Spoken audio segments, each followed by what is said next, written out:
창세기 4장 10절부터 26절을 가지고 예배 잘하는 제목으로 말씀드립니다. 다음 주일까지 동산동 기온은 2도부터 16도입니다. 내일이 2도에서 8도로 좀 춥습니다. 내일 최저 기온 2도, 최고 기온이 8도입니다. 이후로는 따뜻합니다. 오늘 오후에 비올 확률이 64% 그리고 9.2mm입니다. 코로나가 끝나서 실외에서는 마스크를 벗었습니다. 그런데 미세먼지가 나빠서 다시 마스크를 써야 합니다. 어제와 그저께는 미세먼지 나쁨이었습니다. 상당히 나쁨이나 매우 나쁨일 때도 있었습니다. 전국적으로 거의 다 미세먼지 나쁨이었습니다. 오늘 오전 9시에도 상당히 나쁨이었습니다. 어제 오전에 제가 차를 가지고 송도까지 다녀오면서 유심히 길 가는 분들을 봤습니다. 길을 걷는 분들이 많았습니다. 미세먼지를 걸러주는 마스크를 착용한 사람은 10명 중에서 2명도 되지 않아 보였습니다. 주말이고 날씨가 좋았습니다. 화창했습니다. 나들이를 나왔는데 해방감에 마스크 착용을 잊은 듯 했습니다. 어떤 분은 마스크도 하지 않고 뛰기도 했습니다. 뛰면 미세먼지를 더 많이 마실 것 같습니다. 대체로 사람들이 미세먼지에 대해서 관심이 없습니다. 미세먼지가 호흡기로 들어가는 것은 물론이고 혈관으로 들어가서 혈관에 문제를 일으키기도 합니다. 먼지가 너무 작기 때문에 우리 몸 어디에도 들어가는 것입니다. 중국에서 위드 코로나로 멈췄던 공장이 다시 가동이 되고 정상 생활을 하고 있습니다. 그리고 중국이 우크라이나 전쟁 이후에 석탄 사용을 늘렸습니다. 그전에는 자제했는데 그러니까 우리나라에 미세먼지가 많다고 합니다. 우리가 할 수 있는 대책은 KF94 마스크를 늘 가지고 다니면서 착용해야 됩니다. 코로나가 유행할 때는 마스크를 쓰지 않으면 그 처벌 규정이 있었습니다. 미세먼지가 많을 때 마스크 착용은 강제 규정이 없습니다. 누가 미세먼지가 나쁘다고 마스크를 착용하라고 말해주는 사람도 없습니다. 제가 길을 가면서 미세먼지가 나쁠 때 사람들이 마스크 쓰고 있지 않으면 말을 해주는데 그런 사람 저 말고는 본 사람이 없습니다. 어르신들은 폰으로 미세먼지 상태가 어떤지를 볼 줄도 모릅니다. 하루 이틀 미세먼지를 맞았다고 해서 당장 죽거나 병원에 입원하는 것도 아닙니다. 상한 음식을 먹으면 금방 병원에 가야 되고 배가 아프고 그런데 미세먼지는 금방 표가 안 나는 수도 있습니다. 그런 걸 몰라도 미세먼지에 대해서 몰라도 잘 살고 있다고 생각을 합니다. 미세먼지를 얼마나 마시면 병에 걸리는지 어떤 병에 걸리는지에 대한 정확한 자료가 부족합니다. 비가 오면 좋겠습니다. 미세먼지와 산불이 없어지고 가뭄도 해결될 것입니다. 늘 맑은 공기를 마시게 해주십사고 간구합니다. 살인자 가인에게 하시는 하나님의 말씀입니다. 10절에 주님께서 말씀하셨다. 내가 무슨 일을 저질렀느냐 너희 아우의 피가 땅에서 나에게 부르짖는다고 했습니다. 하나님은 살해당한 아벨의 피가 부르짖는다고 말씀하십니다. 가인은 자신의 죄를 고백하지 않았습니다. 그러나 하나님은 가인의 죄를 아십니다. 그래서 말씀하십니다. 하나님 몰래 지을 수 있는 죄는 없습니다. 가인은 살인을 하고 하나님의 책망을 들었습니다. 오늘날은 범죄하고도 하나님의 책망조차 듣지 못하는 사람들도 흔하게 있습니다. 죄를 범하면 성령님께서 책망하십니다. 성령님의 책망을 듣고 회개해야 합니다. 사람이 선악과를 따먹고 선과 악을 알게 되었습니다. 선을 행하면 상을 받습니다. 악을 행하면 죄를 지은 것입니다. 죄를 지으면 벌을 받아야 합니다. 죄인은 하나님의 심판대에 서야 합니다. 세상 법정은 하나님을 대신해서 벌을 줍니다. 법정에서만큼은 하나님의 정의대로 해야 됩니다. 죄인에게 벌을 주고 선한 사람에게는 상을 줘야 합니다. 죄 없는 사람은 무죄를 선포해야 됩니다. 법정마저 불의하면 그 사이는 밑둥까지 다 썩은 것입니다. 완전히 썩어서 하나님의 심판만 남아있는 사회입니다. 소돔과 고모라 같은 세상입니다. 죄로 인해서 망해야 할 나라입니다. 가인은 하나님과 대화가 되었습니다. 이런 면에서 긍정적입니다. 하나님을 모르는 아기들이 많습니다. 하나님을 모르고 죄도 모릅니다. 내가 죄를 지었지만 감추면 그뿐이지만 누가 알겠냐 하나님이 계시냐 이렇게 생각하는 겁니다. 성경도 알지 못하고 성경을 하나님 말씀으로 인정하지도 않습니다. 하나님 알고 믿는 사람은 하나님 다 알고 계신다 하는 것을 확신하기 때문에 바르게 살려고 하고 죄를 버리려고 하는 노력도 합니다.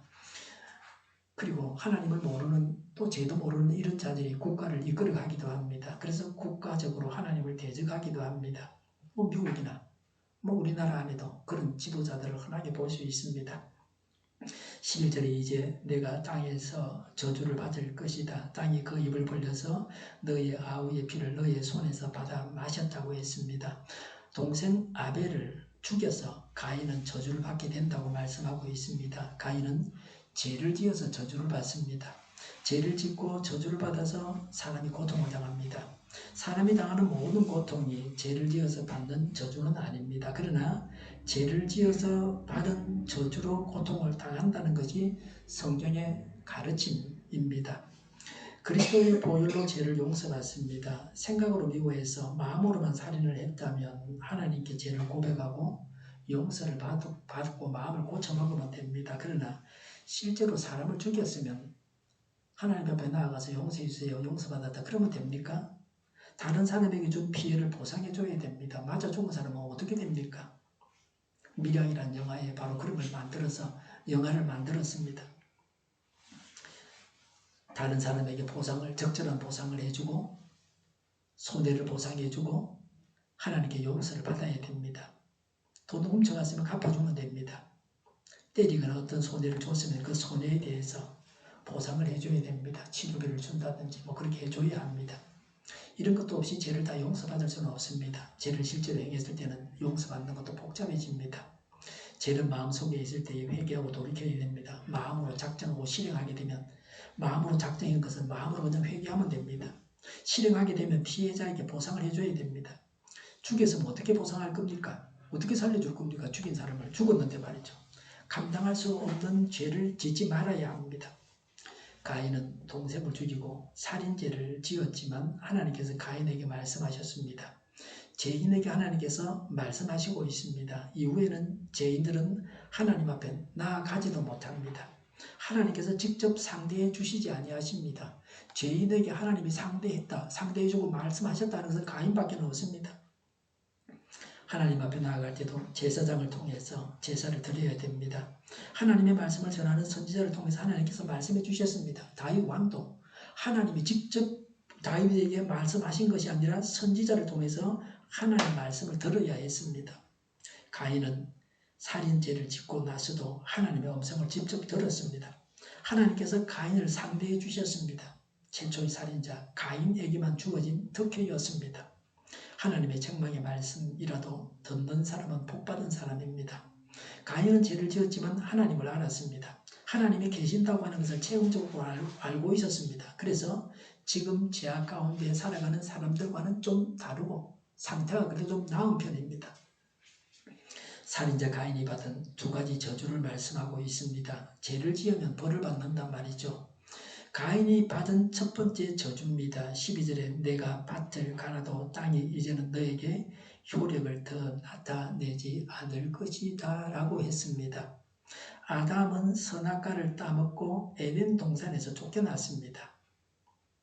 이마에 땀을 흘려 일을 해야 먹을 수가 있었습니다. 아니면 굶주리고 굶어 죽게 되는 겁니다. 창세기 3장 18절에는 땅이 그 가시덤불과 엉겅퀴를 낸다고 하셨습니다. 그 농사를 지을 수가 없죠. 농작물을 키워야 되는데 말이죠. 가시덤불과 엉겅퀴가 나니까 거기 농사를 짓겠습니까? 그것부터 제거해야 됩니다. 아담이 받은 저주 위에 가인이 추가로 더 받았다고 말씀하고 있습니다. 농사를 지어도 땅이 효력을 더 나타내지 않는다고 하셨습니다. 제가 화분을 만들어서 꽃을 심고 뭐 이렇게 하는데 잘 안 돼요. 땅이 나빠서 그렇거든요. 좀 좋은 흙을 써야 된다. 사놓은 흙을 영양분이 많은 사놓은 흙을 그걸 써야 되겠다. 퇴비를 써야 되겠다. 그렇게 생각하고 있습니다. 여기서는 죄로 인해서 땅이 효력을 내지 않는 겁니다. 그러니 사는 게 고될 수밖에 없습니다. 결실이 없거나 결실이 적다고 하는 것입니다. 노력을 하는데 얻는 게 없습니다. 선한 열매를 맺기를 원하면 죄를 회개해야 됩니다. 열매가 부족합니까? 열매를 더 얻기 위해서 회개하여 제 문제를 해결해야 합니다. 죄를 짓지 않고 하나님의 뜻을 행하면 더 풍성한 결실을 얻을 것입니다. 하나님께서 열매를 맺게 하실 것입니다. 가인이 받은 두 번째 저주입니다. 12절에 너는 이 땅 위에서 쉬지도 못하고 떠돌아 다니게 될 것이다.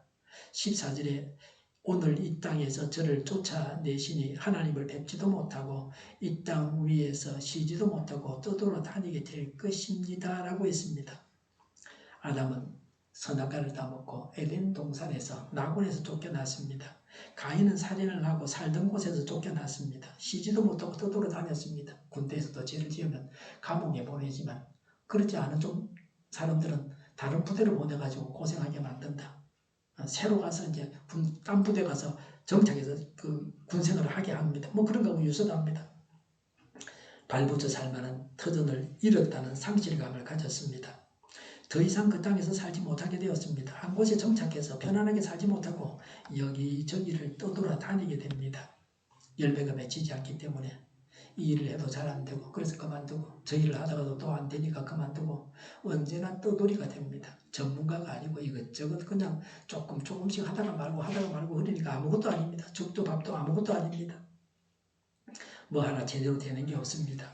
하나님과 바른 관계를 세우는 것부터 제대로 해야 번성하고 열매가 풍성하게 됩니다. 가인이 하소연합니다. 13절에 가인이 주님께 말씀드렸다. 이 행불은 제가 짊어진 게 너무 무겁습니다. 범죄하고 그 벌을 능히 감당할 만한 자가 있습니까? 지옥에서 받는 형벌이 당할 만해서 당하고 있습니까? 죄의 결과는 죽기보다 힘든 고통이 뒤따른다는 사실을 알아야 됩니다. 죄에 대한 벌은 인간에게는 무서운 것입니다. 무거운 것입니다. 형벌이 쉬운 것이 없습니다. 받을 형벌을 생각하면서 죄를 멀리하고 죄를 떠나야 합니다. 16절에 가인은 주님 앞을 떠나서 에덴의 동쪽 노 땅에서 살았다. 14절에 그렇게 되면 저를 만나는 사람마다 저를 죽이려고 할 것입니다. 라고 했습니다. 지금까지 창세기에 나왔던 사람 외에 사람들이 더 있다고 하는 것입니다. 성경은 모든 사실을 다 기록하고 있지는 않습니다. 사람을 구원하겠다는 의도를 가지고 꼭 필요한 것만 기록하고 있습니다. 모든 사실을 다 기록했다면 한 권의 책으로 창조 때부터 종말까지를 다 기록할 수 없습니다. 압축하고 요약해서 기록했습니다. 가인은 남이 죽이기 전에 먼저 스스로 죽임당한다는 두려움을 갖게 되었습니다. 범죄의 후유증이 얼마나 심각한가를 보여주고 있습니다. 사람은 남도 자신과 똑같다고 생각을 합니다. 자기가 동생을 죽였으니까 남도 자기를 죽일 거라고 생각하고 두려워 떠는 것입니다. 누가 자기를 죽일지 모른다. 자기 자식인지 부인인지 누군지 모른다. 이웃인지 말이죠. 살인자가 감당해야 하는 심리적인 고통입니다. 죄는 이렇게 무서운 것입니다. 나에게 해를 끼치는 자들이 있을 수 있습니다. 소매치기도 있고 강도도 있고 성폭행범도 있고 요새는 동성끼리도 성폭행을 하고 그러니까 더 복잡해졌습니다. 남자가 남자에게 여자가 여자에게 성폭행할 수 있고 그런 범죄도 있습니다. 사기꾼도 있습니다. 술을 권하는 사람도 있고 담배 피우라고 한 대 주면서 권해가지고 그래서 이제 담배 피우게 되었다. 그런 사람도 있습니다. 끊었는데 와가지고 한 대 피워보라고. 그래서 피우다가 보니까 이제 자꾸 피우게 됐다. 담배 피워서 좋을 일이 뭐 있습니까? 물가가 오르면 화폐 가치가 떨어지게 됩니다. 모든 사람들을 가난하게 만드는 것이 물가 인상입니다. 10,000원에 사던 물건을 11,000원에 사야 된다. 그 화폐 가치가 그만큼 떨어진 겁니다. 이전에 10,000원이 지금은 11,000원을 줘야 된다. 가치가 또 이전 많은 거 지금 그 가격이 오른 지금은 11,000원하고 똑같아졌다. 그만큼 손해를 본 겁니다. 우리나라 많은 사람들이 해외에 나가고 있습니다. 2023년 3월 9일 신문에 난 기사입니다. 작년 한 해 동안 오스트리아 수도 비엔나에 그 이승만 대통령 영부인이었던 분이 오스트리아 사람이죠. 오스트리아 수도 비엔나에 한국 사람이 1000% 늘어났다. 그전보다 10배나 늘어났다는 겁니다. 중국, 일본보다 한국인 관광객 수가 더 많다고 합니다.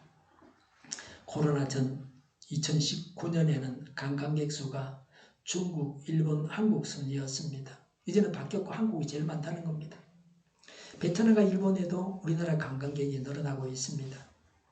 2023년 1월 경상수지 적자가 45억 불입니다. 우리나라 창고에서 우리나라 금고에서 달러가 45억 불 빠져나갔다. 여행수지 적자가 15억 불이다. 우리나라 여행 와서 돈 쓰는 거하고 우리나라 사람이 나가서 돈 쓰는 거하고 계산을 해보면 우리나라 사람이 15억 불 더 썼다는 거예요. 수출이 줄고 수입이 늘어서 경상수지 적자가 6억이다. 74억 6천 불이다. 그만큼 수입이 늘고 수출이 줄었다는 겁니다. 우리나라 경제가 어려워지고 있습니다. 당장 어떻게 좋아질 기미도 보이지 않고 있습니다. 살인자 가인을 향한 하나님의 자비입니다. 15절에 주님께서 그에게 말씀하셨다. 그렇지 않다. 가인을 죽이는 자는 7갑절로 벌을 받을 것이다. 주님께서는 가인에게 포를 찍어 주셔서 어느 누가 그를 만나더라도 그를 죽이지 못하게 하셨다고 했습니다. 하나님은 가인에게 포를 주셔서 가인을 죽이지 못하게 하셨습니다. 가인이 살인을 했지만 하나님은 가인이 이 땅을 살아가게 하셨습니다. 이런 하나님의 사랑을 이해하기 힘든 측면이 있습니다. 죄인을 죽여서 벌을 주고 그렇게 해야 되는데 하나님이 살아가게 하셨습니다. 하나님은 왜 죄인을 이토록 감사하고 보호하고 사랑하시는가 하는 것입니다. 우리가 다 죄인입니다. 이런저런 죄가 우리 사람에게 다 있습니다. 이런 하나님의 사랑 가운데 우리 자신이 살아가고 있음을 감사해야 합니다. 자신이나 다른 사람에 대해서도 절망하거나 포기하지 말고 하나님의 크신 사랑을 본받아서 사랑하고 돕고 그리고 돌봐야 합니다. 가인의 후손에 대해서 말합니다. 17절에 가인이 자기 아내와 동침하니 아내가 임신하여 에녹을 낳았다. 그때에 가인은 도시를 세우고 그 도시를 자기 아들의 이름을 따서 에녹이라고 하였다고 했습니다. 아들의 이름이 그 도시의 이름이 되었습니다. 아들의 이름을 가지고 도시 이름으로 했다. 가인의 후손들은 하나님보다 인간을 중시했습니다. 아들을 중시하고 사람을 중시했습니다. 가인에게 아내가 있었습니다. 아담과 하와 외에도 많은 사람들이 살고 있었습니다. 그 사람들의 출생에 관해서는 성경이 침묵하고 있습니다. 그 당시에는 사람의 수명이 길었기 때문에 성경에 기록되지 않은 아담의 자녀들도 많았을 것입니다.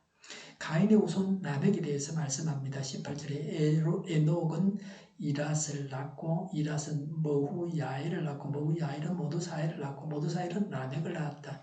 19절에 라멕은 두 아내와 함께 살다가 살았다. 한 아내의 이름은 아다이고 또 한 아내의 이름은 실라이다라고 있습니다. 가인이 악인이지만 하나님의 은총 가운데 그 자손이 번성했습니다. 가인의 후손들의 직업에 대해서 말합니다. 아다는 라멕의 아내입니다. 20절에 아다는 야발을 낳았는데 그는 장막을 치고 살면서 짐승을 치는 사람의 조상이 되었다고 했습니다. 짐승을 먹이는 목자가 되었습니다. 21절에 유발은 야발의 동생입니다. 21절에 유발은 수금을 타고 퉁소를 부는 모든 사람의 조상이 되었다 그랬습니다. 음악가 악사입니다. 실라는 라멕의 아내입니다. 22절에 또한 실라는 두발 가인이라는 아이를 낳았다. 그는 굴이나 새를 가지고 온갖 기구를 만드는 사람이다라고 했습니다. 두발 가인은 대장장이였습니다. 라멕의 살인에 대해서 말씀합니다. 23절에 라멕이 자기 아내들에게 말하였다. 아다와 실라는 내 말을 들으라. 라멕의 아내들은 내가 말할 때에 귀를 기울여라 라고 했습니다. 라멕은 아내들에게 자기가 저지른 살인을 자랑하듯이 말을 합니다. 23절에 나에게 상처를 입힌 남자를 내가 죽였다. 나를 상하게 한 젊은 남자를 내가 죽였다고 했습니다. 라멕은 두 번째 살인자가 되었습니다. 가인이 첫 번째 살인자, 가인의 후손 라멕이 두 번째 살인자입니다. 라멕은 자신에게 상처를 준 남자를 죽였다고 했습니다. 서로 싸우다가 살인을 했습니다. 라멕과 싸운 사람이 누구인지는 알 수 없습니다. 피살자 이름이 나오지 않습니다. 왜 그들이 싸우는지 그 이유도 알 수 없습니다. 24절에 가인을 해친 벌이 7갑절이면 라멕을 해치는 벌은 77갑절이다 라고 했습니다. 하나님께서 가인을 보호하기 위해서 가인의 표를 주셨습니다. 가인을 죽이지 못하게 했죠. 살인 후에 가인이 가졌던 피살당할 두려움을 라멕도 가졌다는 것을 이 말에서 볼 수 있습니다. 근데 라멕은 자기 스스로 라멕의 표를 만들었습니다. 자신을 해치는 벌은 77배가 된다. 그렇게 말합니다. 자기 주변 사람들에게 자기를 죽이지 말라고 경고했습니다. 파렴치합니다. 갈수록 더 뻔뻔해집니다. 더 악해집니다. 죄 지은 것을 자랑한다. 그렇게 볼 수도 있습니다. 하나님의 책망도 듣지를 못했습니다. 그러니 잘못했다는 뉘우침도 없습니다. 죄도 잘하게 됩니다. 대를 이어 내려오면서 제가 성장합니다. 셋에 대해서 말씀합니다. 25절에 아담이 자기 아내와 동침하였다. 마침내 그의 아내가 아들을 낳고 말하였다. 하나님이 가인에게 죽은 아벨 대신에 다른 신랑에게 허락하셨구나. 그의 아내는 아이의 이름을 셋이라고 하였다고 했습니다. 하나님께서 아담에게 아벨 대신해 주신 아들이 셋이었습니다. 아벨이 가인에게 살해당하자 이 세상에 의인이 사라졌습니다. 아벨을 대신해서 출생한 의인이 셋입니다. 하나님은 악인의 대가 끊어지지 않게 하십니다. 가인의 후손들이 번성했고 그 수가 많았습니다. 그런 중에 셋이 태어났습니다. 셋의 후손들이 남은 자로서 하나님의 뜻을 행합니다. 한 그는 아담에게서 두 부류의 사람, 의인과 악인이 나왔습니다. 이 세상에는 의인과 악인이 있습니다. 각 사람 안에도 선과 악이 싸웁니다. 선한 사람이 되기도 하고 악한 사람이 되기도 합니다. 26일에 셋도 아들을 낳고 아이의 이름을 에노스라고 하였다. 그때 비로소 사람들이 주님의 이름을 불러서 예배하기 시작하였다고 했습니다. 셋과 셋의 아들 에노스는 하나님을 예배했습니다. 하나님을 예배하는 자가 의인입니다. 가인의 후손의 특징은 여러 가지 직업을 가지고 있었다는 겁니다. 자신들의 이름을 도시의 이름으로 정했습니다. 그리고 가인의 열매는 살인이었습니다. 살인이 그들의 일상적인 삶이고 자랑거리였습니다. 가인의 후손들은 하나님을 예배했다는 기록이 없습니다. 예배하지 않은 걸로 알 수 있습니다. 그러나 의인 셋의 아들 에노스의 열매는 하나님을 예배하는 것입니다. 나 자신에게 있어서 중요한 것은 직업, 재산, 이 땅의 소유입니까? 아니면 하나님을 믿는 믿음, 영생, 하나님, 예수 그리스도가 중요합니까?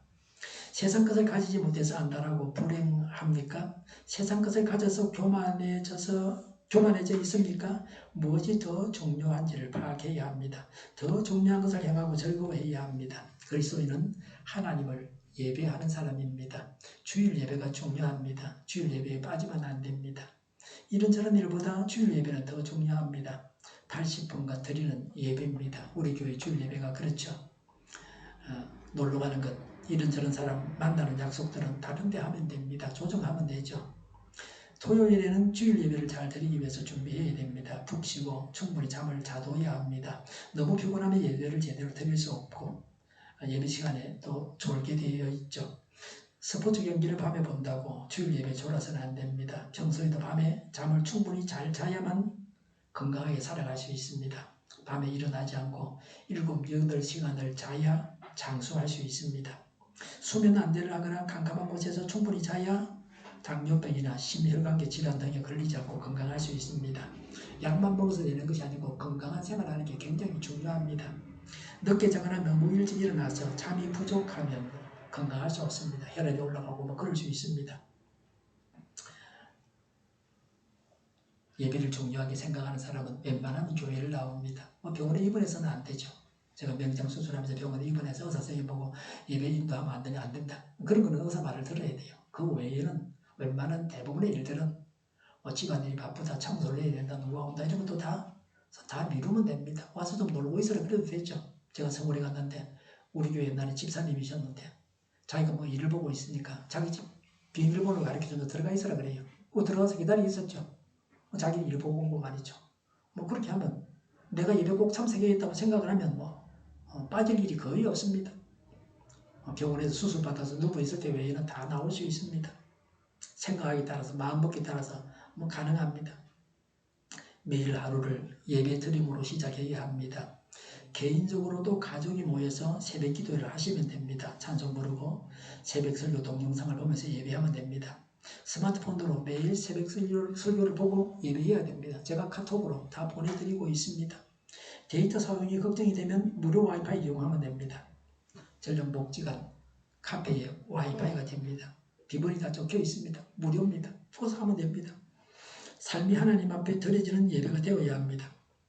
성령님의 인도하심을 따라서 살아가야 합니다. 하나님께서 기뻐하시는 일을 해야 됩니다. 하나님의 종이 되어야 합니다. 하나님의 일만 해야 합니다. 나라를 위해서 일하는 사람은 나라가 생활을 책임져 줍니다. 최근에 9급 공무원 시험에 참여하는 그 사람 경쟁률이 많이 줄었다 그래요.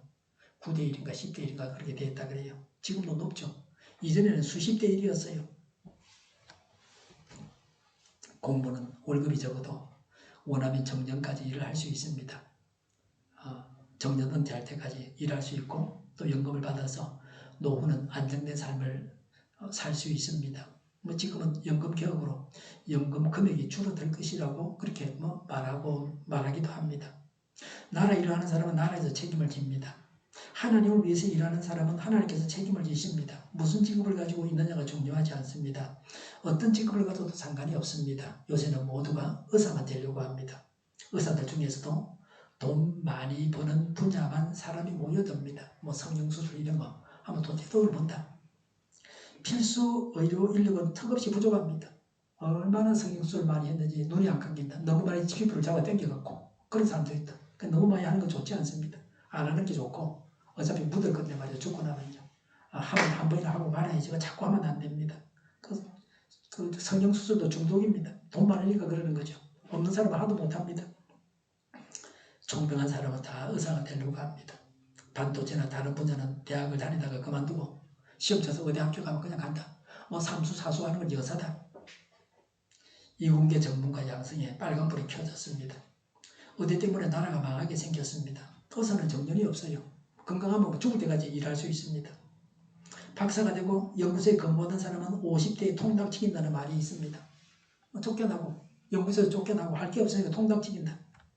연구하는 사람에게도 정년을 없애줘야 할 것 같습니다. 이 문제를 해결해 주십사고 지혜를 주십사고 강구해야 합니다. 이 문제를 해야 하는 대통령이나 국회가 어떻게 해야 할 줄 모르고 있습니다. 하나님을 예배하고 하나님의 인도하심을 받는 자는 미래가 밝습니다. 영원한 세상에서 영원히 행복하게 살 것입니다. 우리가 속해 있는 이 나라가 천국을 닮아가도록 구체적으로 강구해야 합니다. 하나님의 뜻을 행하고 사람의 사랑을 행하여 차고 넘치는 삶을 살아야 합니다. 우리 자신이 하나님을 예배하고 하나님의 뜻을 행해야 합니다. 기도하겠습니다. 하나님의 뜻을 행하고 사랑을 행하여 차고 넘치는 삶을 살게 하옵소서. 하나님을 예배하고 하나님의 뜻을 행하게 하여 주시옵소서. 정의가 강물처럼 흘러가게 하여 주시옵소서. 교회가 분열되지 않고 하나가 되게 하여 주시옵소서. 교회가 목소리를 내게 하옵소서. 약속을 죽이는 강대국이 사라지게 하여 주시옵소서. 죄를 인권이라고 하는 악한 국가기관들과 교회들과 모든 정당과 단체들이 사라지게 하여 주시옵소서. 출석하고 공산당과 단체들이 사라지게 하여 주시옵소서. 악한 언론과 악한 국회의원과 악한 단체들이 사라지게 하여 주시옵소서. 하나님을 대적하는 법과 있어는 안 될 법을 만들지 않게 하옵소서. 이사법을 폐기하지 않게 하옵소서. 일하는 자들이 정당한 대우를 받게 하여 주시옵소서. 놀고 먹는 자가 없게 하여 주시옵소서. 일을 만드는 자가 되고 일을 하는 자가 되게 하여 주시옵소서. 파업과 시비가 그치게 하여 주시옵소서. 눈먼 지도자, 악한 지도자, 자기 배만 부리는 지도자, 성경을 무시하는 지도자가 사라지게 하여 주시옵소서. 앞을 보고서 나그들 분별해 살고 앞길을 제시하고 섬기는 지도자만 있게 하여 주시옵소서. 하나님께서 주신 권세로 섬기는 자가 강해지게 하여 주시옵소서. 지도자들과 이 백성들에게서 나그들 분별하는 지혜를 주옵소서. 업무만이 없게 하시고 업무에 충실하게 하옵소서. 망해할 사업들을 망하게 하시고 흥해할 사업들을 흥하게 하옵소서. 망해할 사업들을 붙들다가 나라가 망하지 않게 하여 주시옵소서. 망할 자가 망하고 흥할 자가 흥하게 하옵소서. 망할 자가 망하지 않아서 나라가 망하지 않게 하옵소서. 망할 나라가 망하고 흥할 나라가 흥하게 하옵소서. 쓰레기 더미를 뒤지지 말고 성경에서 보물을 찾게 하옵소서. 기도하는 기쁨, 응답받는 기쁨, 성도들이 모여서 교제하는 기쁨, 말씀이 주는 기쁨을 누리게 하여 주시옵소서. 우리 도움이 교회가 만군을 지하게 하여 주시옵소서. 저희의 간절한 간구에 응답하여 주시옵소서. 예수 이름으로 명하노니 모든 명만은 물러가고 몸의 모든 부분들을 온전하게 될지어다. 신유의 기적을 베푸셔서 지금도 저희의 질병을 고쳐주시옵소서. 코로나로 신음하는 모든 자들을 고치시고 온전케 하여 주시옵소서. 저희와 교회와 나라의 민족을 불쌍히 여겨 주시옵소서. 모든 악한 것들을 제거하여 주시옵소서. 하나님께서 기뻐하시는 교회와 나라가 되게 하시며 경제가 나아지고 물가상이 꺾이고 포함기업들 수의 복구가 빨리 완료되게 하여 주시옵소서. 자지병이 나되고 출산의 기쁨을 누리게 하여 주시옵소서. 가뭄은 비들이 건강하게 하는 먹을거리가 되게 하여 주시옵소서. 늘 맑은 공기를 마시게 하여 주시옵소서. 필수 의료 인력 부족이 해결되게 하여 주시옵소서. 의대가 좋고 나라가 살게 하옵소서. 노조가 좋고 청년이 살게 하여 주시옵소서. 성인들의 학교를 주장하시고 학교의 영광을 누리게 하여 주시옵소서. 가뭄이 해결되게 하여 주시옵소서. 우리 양육택 지수님을 고치시고 온전케 하여 주시옵소서. 주 예수 그리스도의 은혜와 하나님의 사랑과 성령의 사귐이 하나님의 뜻을 행하고 사랑을 행하고 차고 넘치는 삶을 살고 하나님을 예배하고 하나님의 뜻을 행하겠다고 다짐하는 모두와 함께하기를 빕니다. 아멘.